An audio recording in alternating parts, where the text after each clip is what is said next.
So the second of the two top 10 teams to fall this past weekend, the USC Trojans, they did not have nearly as good of a game as Oregon did. They fall to Notre Dame, who ironically just fell to Louisville last week, who Louisville just lost as well. A lot going on there. They fall to Notre Dame 40-20. This game was really only close in like the first quarter. Then after that, some interceptions, a couple of interceptions from Caleb Williams. The first one on the first drive, I think he just got out of hand. That for the rest of you have Notre Dame, who was kind of reeling there after the past few primetime games, gives them a big win. Yeah, this is a huge outcome for this weekend, right?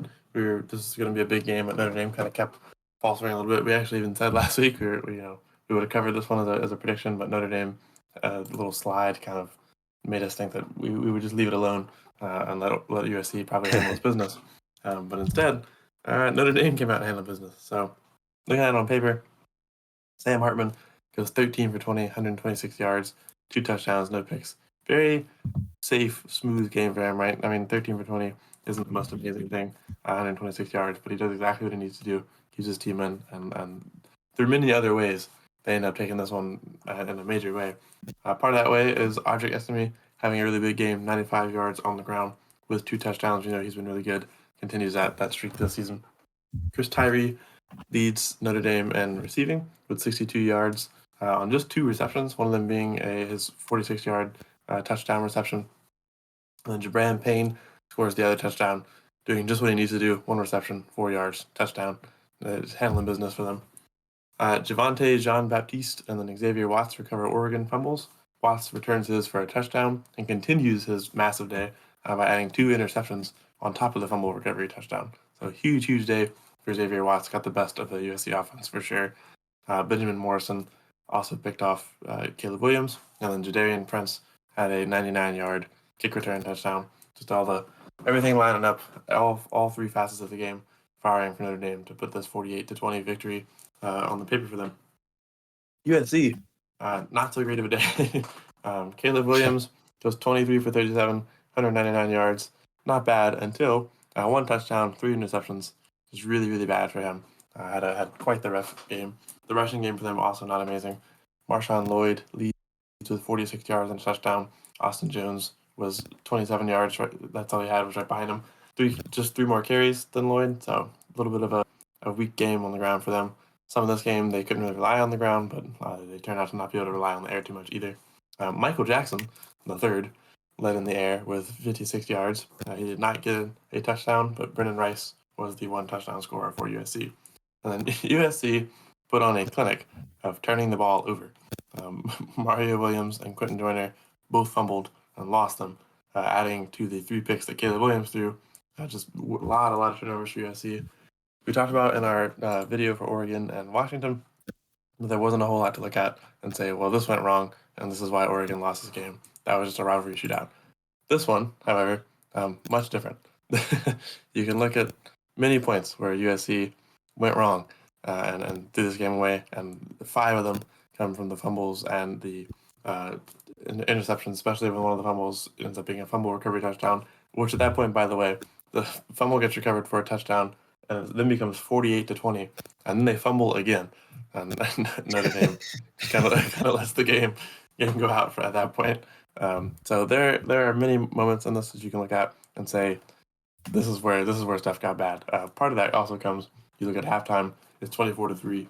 I mean, just the USC offense is kind of behind the, Scooby-Doo moment where you peel back the mask.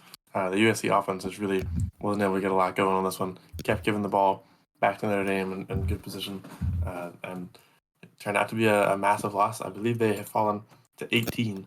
But Notre Dame and USC probably both not looking at a playoff experience, but Notre Dame playing a huge spoiler here, especially as USC still has to face Washington and a few other Pac-12 rivals before the season's over. Yeah, USC's probably got the worst schedule because they've still got 4 ranked teams out of 5 left. So, yeah, and they do have to play, Washington and Oregon, as you said, Utah this coming weekend, UCLA to finish out. So, yeah, they probably got the hardest out of the Pac-12 teams. And, even before that, I think USC they hadn't lost, obviously, of course, but I don't want to say they were reeling, but I mean they weren't looking fantastic. They got a win against Arizona in overtime. You had the Colorado game where they were dominating early, and then Colorado, you know, they came back and they made it the game, only losing by a touchdown at the end. Partially due to some ridiculous time management there, but yeah, USC hadn't played its absolute best football the past few weeks. I mean, the offense was putting up points, but overall, team wise, not the best football. Could have easily lost, 2 games in a row. Now you come into a game against Notre Dame. They've lost 2 out of their last 3 straight primetime games, and Notre Dame's gone from okay, let's see if we can make the playoffs to let's just see how we look at the end of the season and get some good wins. So coming against your rival, coming against a team like that, and putting on that performance, definitely humbling for USC, I would say, and deflating. Um, to say Caleb Williams' interceptions are completely the reason they lost, no, that's just not how sports work. But they were a huge reason because you mentioned Sam Hartman. Nothing really crazy. Through the air. Audric had a good game running the ball. The runs that he had. He got some good runs off, but it's not like they were killing him on offense, but they didn't really need to. Because when you look at his interceptions, very first drive, he threw was a pick.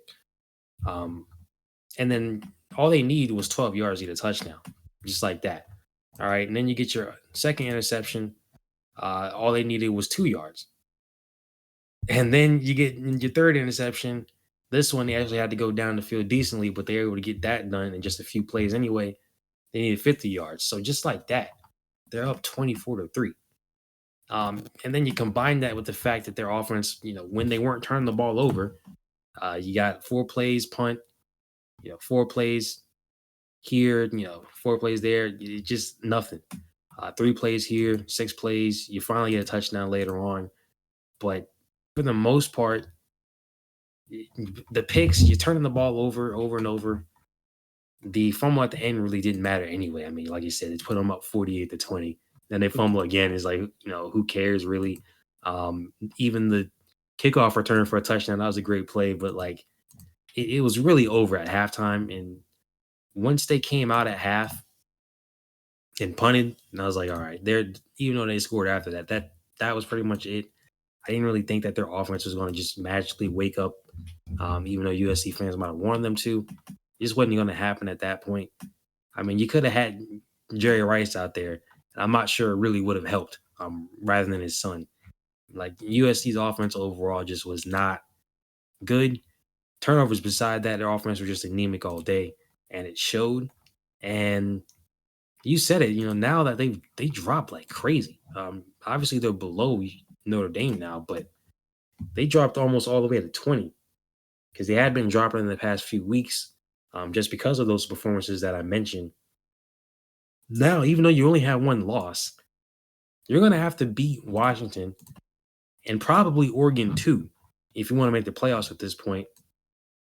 And I know the Pac-12, obviously, last year, I can't remember off the top of my head who won, but I know they had like 2 or 3 losses. So it's not that crazy to think, maybe you can get in with like 2 losses if you're a Pac-12 champ, but you absolutely have to beat Washington and Oregon to get into the playoffs if you think of that. Like Notre Dame at this point, they're probably not thinking about it, but USC, that they had playoff aspirations this year, absolutely.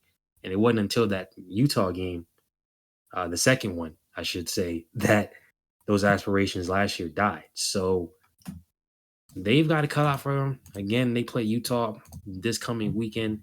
And then 2 weeks after that, you got Washington, then Oregon. It's going to be tough for them. They're going to have to, number one, not turn the ball over like they did. But 2, that offense is going to have to figure it out. Can't have a performance like that again. Yeah, I mean, this is just a kind of a bleak outlook for USC, right? So in a good place. Beat Notre Dame right before you go up against Utah. They lost their first game against Utah last year on October 14th, and they lose to Notre Dame this year, October 15th. I got a little bit of a rough time in the middle of October these past 2 seasons. So you know that you lost to Utah twice last year. You don't want that to happen again. And then you take this Notre Dame loss right before it, which gives you a bad outlook heading into that game. then you get California, then you got to face Washington and Oregon. And Oregon, dropped a little bit because of the loss, not very far at all. But those are still going to be probably 2 top 10 teams that you'll end up facing against. And then if UCLA can hold on, they'll also be ranked to be a tough team. And I don't know, with the way they're turning the ball over, with the kind of their offense has been putting up points, but they were struggling before that and allowing a lot of points. Right, Arizona puts up 41, Colorado puts up 41, Arizona State gets 28. It just doesn't look like, and the Notre Dame puts up 48 in a loss or in a win against them. So I just think USC has got a pretty bleak outlook for the rest of this season. They're still first in the Pac-12 because they've got that 4-0, where some of the other teams like Oregon State are 3-1. Washington hasn't played a 4th game against the Pac-12 yet. Neither has Oregon. But yeah, I don't know. This one is, if they keep playing like this, I don't expect Taylor Williams to throw 3 picks again. I don't expect them to fumble the ball over and over again towards the end of the game. But there's been a lot of things heading into this game. Like you said, they were starting to look like maybe USC was faltering, maybe they weren't standing as strong as usual. So I think those got to be cleaned up before they hit that Pac-12 streak. And if I'm going to be honest, I think that Washington and Oregon, to me right now, looks like they can beat USC. And I would take them at this current moment. So USC going to want to salvage it, going to try to look for that Pac-12 championship to try to sneak in to the playoffs. But this was a loss that they absolutely did not need, and it's gonna be one they're going to be feeling for the rest of the season.